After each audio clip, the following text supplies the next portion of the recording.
중국 지하교회의 부흥을 이끌었던 이 윈 형제가 중국 공산당에 의해서 자신들이 받았던 그 핍박에 대한 경험을 이렇게 소개하고 있습니다. 우리 5명은 공안 당국이 있는 감방 안에 감금되었다. 기온은 영하 한참 아래로 떨어졌다. 외투는 공안원이 빼앗아 밖에 던져버렸다. 몸이 후들후들 떨렸고 사시가 푸른색으로 변했다.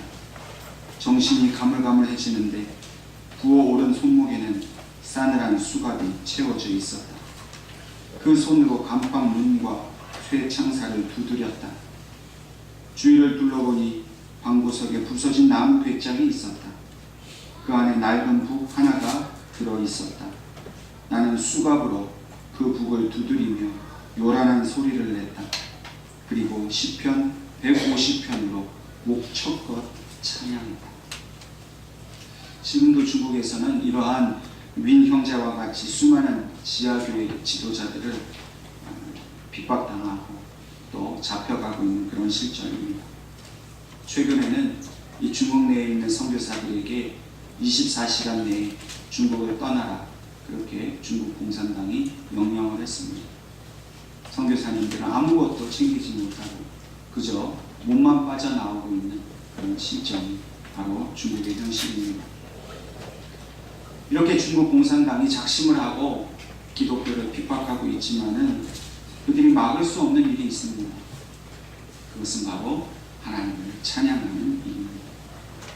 그들이 수많은 믿음의 사람들과 그리스도인들을 잡아 가두고 자유를 빼앗고 있지만은 그들이 결코 빼앗을 수 없는 일이 있는데 그것이 바로 하나님을 높이고 찬송하는 일입니다. 사도행전을 보면 이들과 같이 바울과 실라도 감옥에 갇힌 사건이 나오고 있습니다. 그리고 한밤중에 바울과 실라가 하나님께 기도하고 하나님을 찬송하였다라고 말씀을 하고 있습니다. 여기서 한밤중이라 말합니다. 이 한밤중은 어둠이 가장 깊은 시각을 말합니다. 심리적으로 우리 인간에게 이 한밤중은 가장 외롭고 또 두려운 시각입니다. 그러므로 우리의 삶 속에는 언제든지 이 한밤중이 찾아올 수 있습니다. 이 한밤중은 우리가 낙심하고 절망할 때입니다. 회사에서 이제 승진할 차례가 되었는데 다른 사람이 부당하게 그 자리를 가로채는 일, 그것이 한밤중입니다. 도저히 해결할 수 없는 이 가정에 생긴 문제, 그것을 부딪혔을 때가 바로 한밤중입니다. 자녀들이 반항하고 내 뜻을 따라주지 않을 때, 의사가 검사 결과가 좋지 않습니다 말하는 그때가 바로 한밤중입니다. 토니 에반스라는 사람은 이런 한밤중에 낙심하고 있는 우리들에게 이러한 말을 전해주고 있습니다. 그 한밤중이 마침내 찾아왔을 때 당신이 어떻게 반응하느냐는 당신이 하나님에 대해 어떻게 생각하는지를 최종적으로 보여주는 증거다. 당신이 한밤중에 하나님을 찬양하고 있다면, 모든 것이 잘 되기만 할 뿐 좋은 것이 하나도 없을 때 당신이 하나님을 찬양하고 있다면, 그것은 하나님이 한밤중에도 여전히 하나님이시라는 사실을 당신이 알고 있기 때문이다. 그것이 바로 당신이 어둠 속에서 그분을 찬양할 수 있는 유일한 이유다. 당신이 그분을 찬양하고 있다면 그것은 그분이 대낮과 한밤중 모두의 주님이시라는 사실을 당신이 알고 있기 때문이다. 우리가 찬양하는 일은 유행가를 부르는 것과 전혀 다른 차원의 일입니다. 유행가를 부르는 것, 세상의 노래를 부르는 것은 단지 자기의 기분을 달리기 위한 일입니다. 그러나 하나님을 찬양하는 일은 하나님을 신뢰하고 의지한다는 그런 적극적인 믿음의 표현입니다. 찬양은 우리의 육신의 감정이 아니라 우리의 영과 우리의 마음으로 부르는 노래입니다. 찬양은 하나님을 향한 노래입니다. 그래서 찬양을 부르는 나 자신이 중요한 것이 아니라 그 찬양을 통해서 하나님이 기뻐하시는 일입니다. 그러므로 찬양은 감정이 아니라 선택입니다. 우리가 찬양하고 싶을 때, 찬양하고 싶은 그런 감정이 들 때 찬양하는 것이 아니라 찬양은 우리의 날마다의 삶 속에서 하나님을 높이기로 작정하고 결단하는 선택입니다. 그래서 감정과 상관없이, 상황과 상관없이 우리는 언제든지 하나님을 찬양하고 높이는 삶을 그렇게 택하고 그런 믿음의 삶을 살아가야 한다는 것입니다. 오늘 이 예배를 통해서 저와 여러분이 우리의 남은 그 모든 날 동안 하나님만 높이고 하나님만 찬양하는 그런 찬송의 삶을 살겠다라고 결단할 수 있기를 주님의 이름으로 축원합니다. 오늘 우리에게 주신 이 본문의 말씀을 통해서 우리의 그 드려야 할 참된 예배는 바로 찬송의 예배라는 것을 우리에게 말씀해 주고 있습니다. 주님께서는 히브리서 전체를 통해서 예수님이 이 땅에 오시기 전에 이스라엘 백성들이 드렸던 이 희생 제사는 이제 그 효력이 완전히 사라졌다는 것을 우리에게 증거하십니다. 옛날 유대인들은 제사장을 통해서 짐승의 피로 하나님께 제사를 드렸습니다. 그러나 그 제사는 결코 영원하지 않습니다. 이들의 제사는 오직 예수 그리스도가 이 땅에 오셔서 하실 일을 예고하는 것에 불과했습니다. 예수님이 오심으로 그 희생 제사는 이제 마침이 되었습니다. 예수님 우리들을 위해 친히 하나님께 드릴 희생 제물인 어린 양이 되셔서 친히 그 피를 흘리고 죽으셨기 때문에 더 이상 짐승으로 드리는 속죄의 제사는 필요하지 않게 된 것입니다. 그러나 이 사실을 알지 못한 유대인들은 여전히 짐승으로 드리는 희생 제사와 모세의 율법에 매여 있었습니다. 오늘 본문 9절 말씀을 보면 여러 가지 다른 교훈에 끌리지 말라 그렇게 권면하고 있습니다. 예수님께서 하늘로 올라가신 후에 사도 바울과 여러 제자들을 통해서 곳곳에 교회가 세워졌습니다. 그런데 그 교회들과 성도들은 끊임없이 이러한 유대인들에 의해 공격을 받았습니다. 또한 여러 가지 이단적인 가르침으로 시험을 받았습니다. 교회는 하루도 평안하고 조용할 날이 없었습니다. 특별히 그들에게는 오늘 우리와 같이 신약 성경이 없었습니다. 단지 예수님의 제자들의 가르침과 사도 바울이 전해준 가르침만 알고 있었습니다. 그렇기 때문에 거짓 선지자들이 교회에 들어와서 자기들 마음대로 떠들고 말할 때에 그것을 분별할 수 있는 능력을 갖지 못했습니다. 그래서 더욱 그들은 혼란해졌습니다. 사도 바울은 이 사실을 알았기 때문에 교회들에게 서신을 썼습니다. 편지를 써서 교리를 가르치고 예수님을 믿는 그 참된 진리를 가르쳐 주었습니다. 그래서 오늘 9절 말씀에 다른 교훈을 따르지 말라 말합니다. 이 다른 교훈은 그 뒤에는 나오는 말씀과 같이 음식으로서 할 것이 아니니 음식으로 말미암아 행한 자는 유익을 얻지 못하였느니라 라는 말씀과 직접적으로 관련이 있습니다. 예수님 당시에는 유대교 안에 여러 가지 분파가 있었습니다. 우리가 잘 아는 파는 바로 사두개파와 바리새파입니다. 근데 여기에 또 열신남도 있고 에세네라는 파가 또 있었습니다. 특별히 에세네파는 금욕주의자들이었습니다. 이들에게는 무엇을 먹느냐, 무엇을 먹지 않느냐가 매우 중요한 문제였습니다. 어떤 것을 먹고 어떤 것을 먹지 않는가 하는 이 규정은 그들의 신앙생활에 있어서 가장 중요한 일이었습니다. 그래서 그것을 엄격하게 지키도록 하였습니다. 히브리서 저자는 이런 에세네파의 가르침과 같이 어떤 음식을 먹고 또 어떤 음식을 먹지 않음으로써 신앙생활을 바르게 하거나 하나님의 은혜에 이르는 것이 아니라는 사실을 증거하고 있습니다. 무엇을 먹느냐, 무엇을 먹지 않느냐, 이러한 율법적인 삶은 결코 우리의 삶에 아무런 유익이 없습니다. 오히려 이러한 형식의 매인 삶은 우리를 더욱 시험 들게 하고 더욱더 큰 죄만 짓게 할 뿐입니다. 하나님의 은혜에 나아가는 길, 하나님의 구원을 받는 길은 이러한 형식이 아니라 오직 마음으로서 하나님이 주신 은혜로서 굳게 하는 것으로 이루어지는 일입니다. 그래서 본문의 말씀은 마음은 은혜로서 굳게 하는 것이 아름답다 말합니다. 다시 말해서 그리스도께서 주시는 은혜만이 우리의 삶을 떨어지는 유일하고 충분한 그런 기초가 되는 것을 말합니다. 하나님의 은혜는 우리가 무엇을 했기 때문에 혹시 또 무엇을 하지 않았기 때문에 주어지는 것이 결코 아닙니다. 은혜는 우리의 행위에서 나오는 것이 아니라 오직 주님의 십자가에서 나옵니다.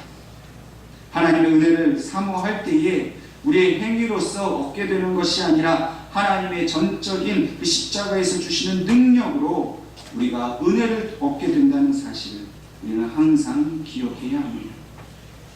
그러므로 우리가 행위로서 누군가에게 나의 의의를 드러내려고 힘쓰기보다는 그렇게 하지 못하는 죄인의 마음으로 주님 앞에 겸손하게 나아가야 합니다.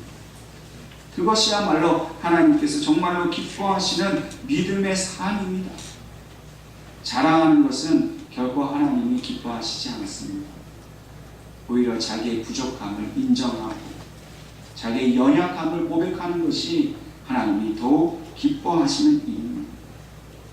그러므로 저와 여러분이 하나님 앞에 나아가 참된 예배를 드리기를 원하고 하나님을 정말로 찬송하는 삶을 살기를 원한다면 내가 무엇을 했다고 하나님 앞에 의의를 드러내기보다는 나 같은 죄인을 살려주신 그 은혜를 잊지 않고 기억하면서 하나님이 주시는 그 은혜만을 날마다 사모하고 바라볼 수 있기를 주님의 이름으로 축원합니다.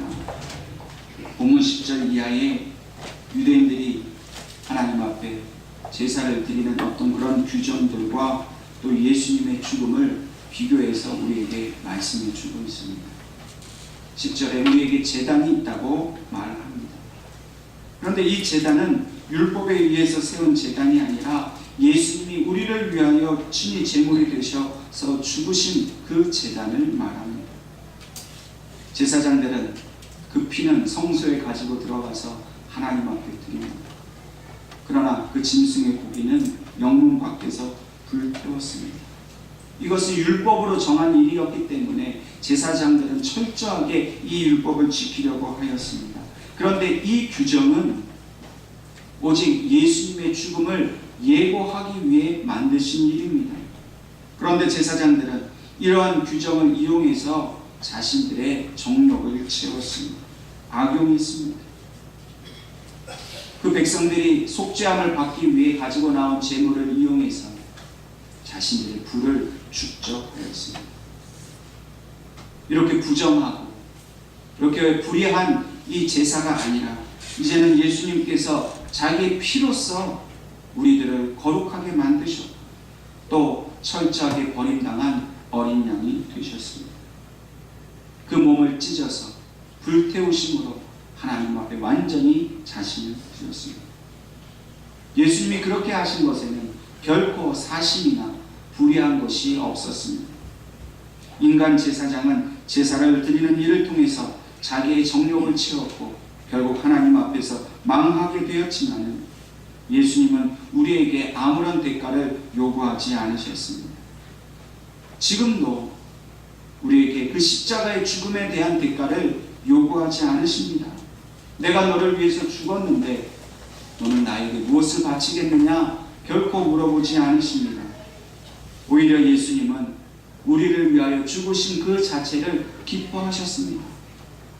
왜냐하면 그 예수님의 죽으심 때문에 우리가 구원을 얻게 되었기 때문입니다.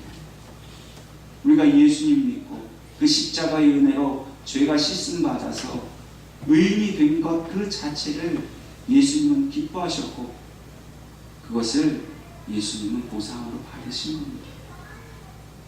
그러므로 우리의 예배는 결코 형식과 규정에 의해서 하나님 앞에 드리려고 해서는 안 될 것입니다.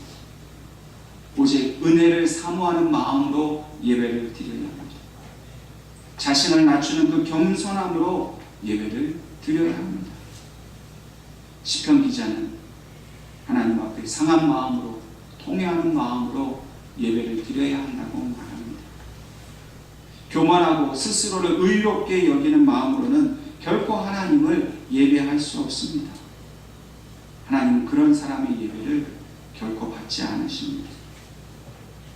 은혜가 아니면 나는 살아갈 수 없다라고 고백하는 마음, 예수님의 십자가의 죽음으로써 나의 모든 죄가 사라졌고 고통과 고난이 나에게 있어도 그것을 이겨낼 수 있다라는 그런 확신의 마음으로 드리는 예배, 그 예배를 하나님은 받으십니다. 그러므로 오늘 우리 예배가 하나님만을 높이고 하나님만을 신뢰하고 의지하는 예배가 될 수 있기를 주님의 이름으로 축원합니다.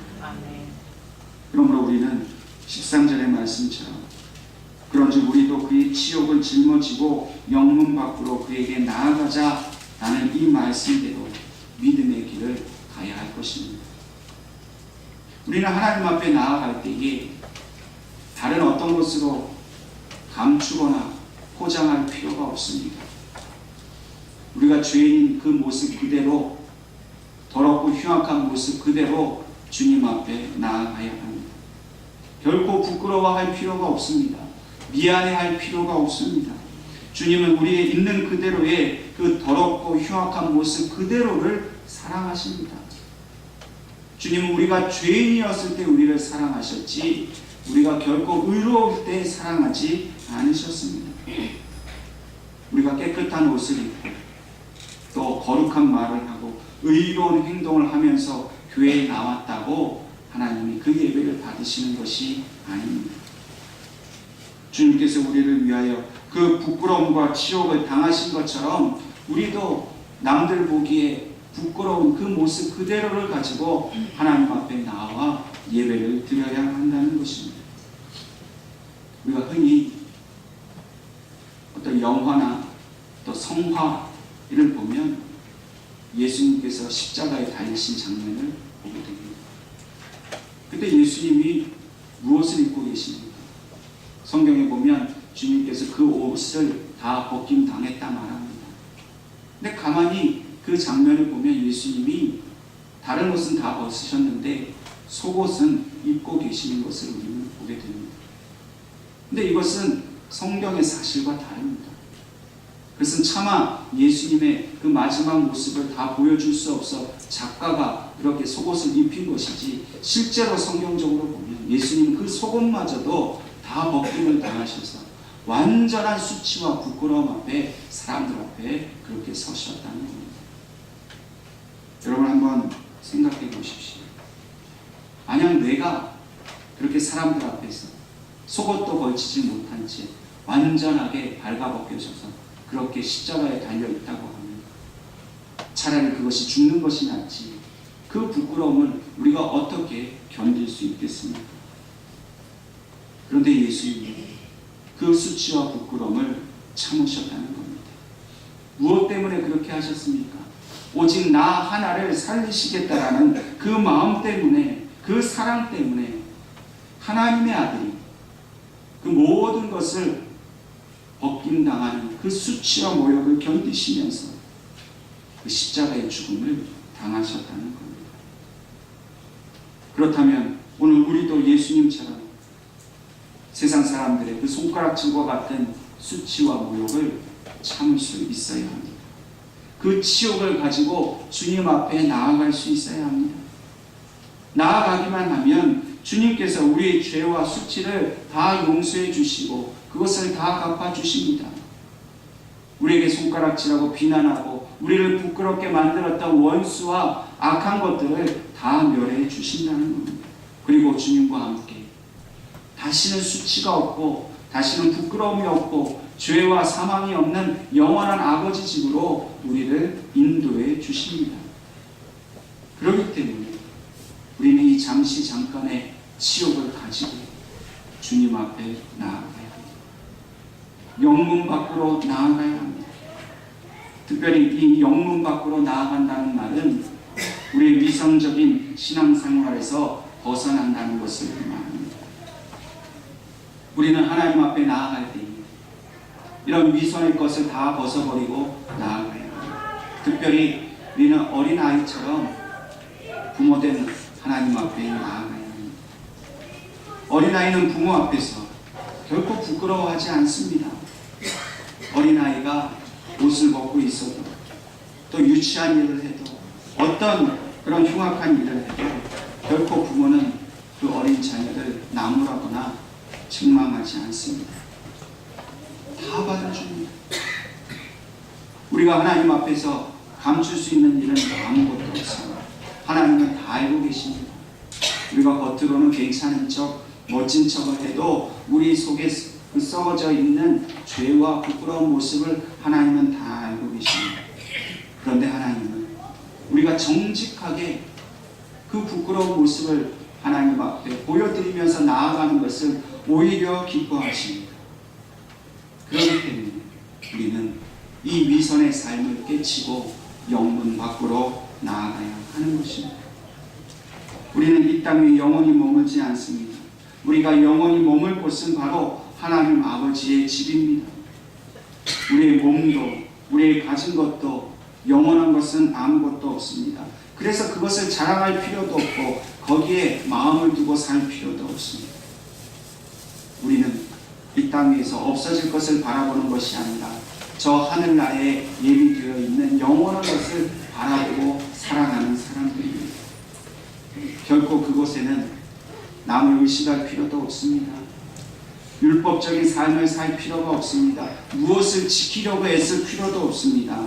사람들의 시선이나 사람들이 만들어 놓은 잘못된 관습과 전통을 따를 필요도 없습니다.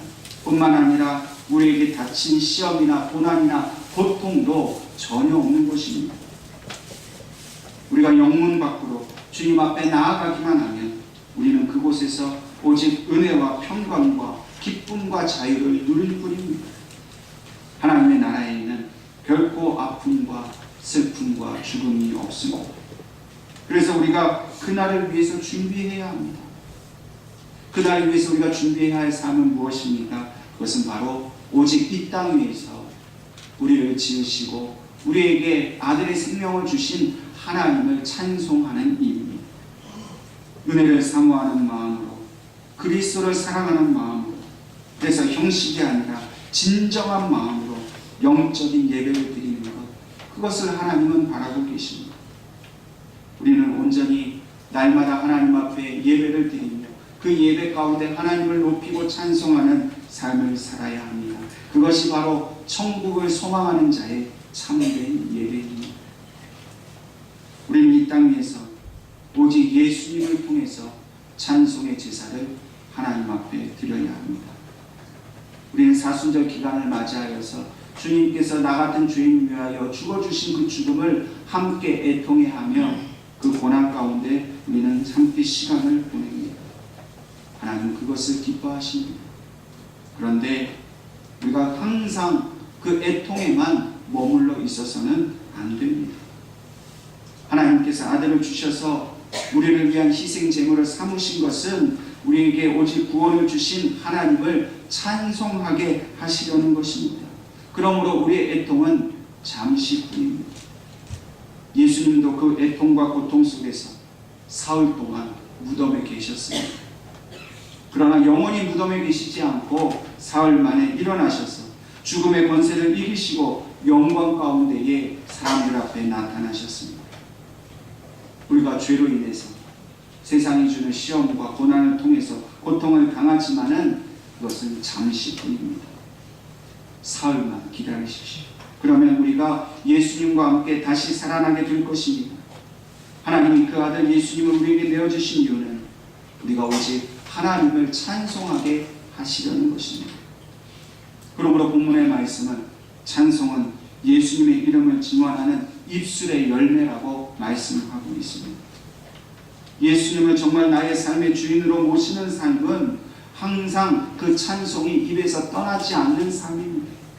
무엇을 하든지 누구를 만나든지 예수님이 나의 생명을 구원해 주셨다라고 그 증거하고 그 입으로서 그것을 선포하는 것을 말합니다.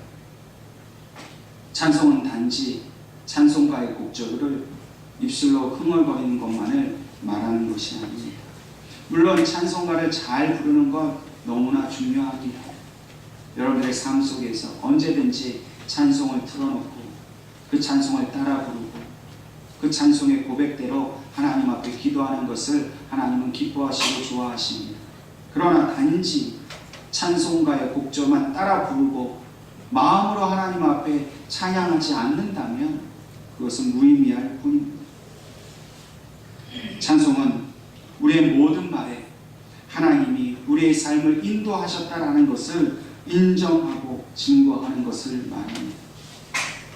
부정적인 말, 세속적인 말을 하면서 불안의 말을 하고 다른 사람을 비난하는 말을 하면서 아무리 찬송가를 잘 불러도 하나님 그것을 찬송으로 받지 않으십니다. 그건 우리가 우리의 삶으로 하나님을 인정하고 비록 우리가 고난과 환난 가운데 있지만은 그러나 하나님이 결코 우리를 버리지 않으신다라고 믿고 하나님을 부르는 것, 그것이 바른 찬송입니다. 모든 것이 하나님이 하신 일로 그 은혜로 인정하는 것이 바로 찬송입니다. 우리의 입술로 하나님의 구원의 은총을 노래하는 것, 그것을 기뻐하는 것이 바로 참된 찬송입니다. 절망과 낙심 속에서 하나님께서 인도해 주심을 인정하는 것이 바로 찬송입니다. 시편 기자는 여호와는 선하시며 그 인자하심이 영원 무궁하도다 그렇게 노래했습니다. 그리고 이스라엘 백성들을 향해서 날마다 그렇게 하나님을 찬송하라고 그는 권면하였습니다. 이스라엘 백성들은 고난과 환난 가운데 살았습니다. 그들의 조상은 애굽에서 종이 되었고 그들의 후손은 하나님 앞에 범죄하다가 결국 바벨론에게 나라를 빼앗겼습니다. 그러나 그들이 잊지 않았던 것은 그러한 고난과 고통 속에서 항상 하나님은 선하시며 그 인자하심이 영원하다라고 하나님을 찬송하였습니다. 오늘 우리가 어떤 고난과 어떤 시험 가운데 있다 할지라도 우리가 잊지 말아야 할 찬송은 여호와는 선하시며 그 인자하심이 영원하다라고 해야 하는 것입니다. 제가 미국에서 이민교회를 섬길 때에 그 교회에 한 젊은 청년이 있었습니다. 이 청년이 몇 해 전에 교통사고를 크게 당해가지고 이 손과 발도 마비되어서 제대로 걷지도 못하고 움직이지도 못합니다. 머리를 다쳐서 이 말하는 것도 어눌해서 옆에 있는 누나가 이렇게 통역을 해주지 않으면 뭐라고 하는지 잘 알아들을 수도 없는 그런 청년이었습니다. 이 청년과 함께 신앙생활을 몇 개월 하는 중에 어느 날 이 청년이 제게 와서 놀라운 말을 하는 겁니다. 목사님 오늘 설교하시는 도중에 제가 주님의 얼굴을 보았습니다. 제 손에 주님의 십자가가 분명히 새겨진 것을 보았습니다.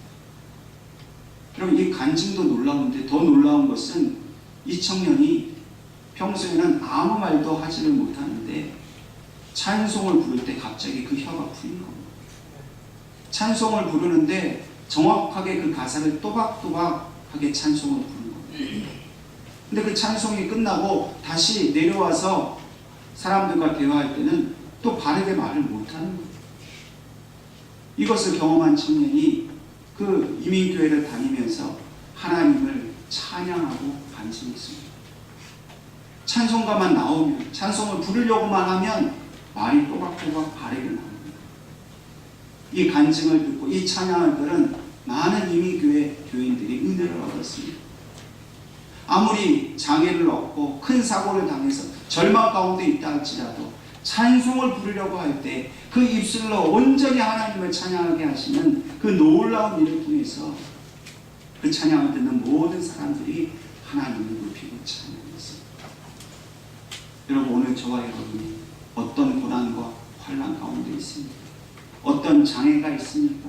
나는 하지 못한다 스스로 낙심하고 절망하는 일이 있습니까? 그 가운데 오직 하나님을 찬양하십시오. 하나님 그 찬양을 받으십니다.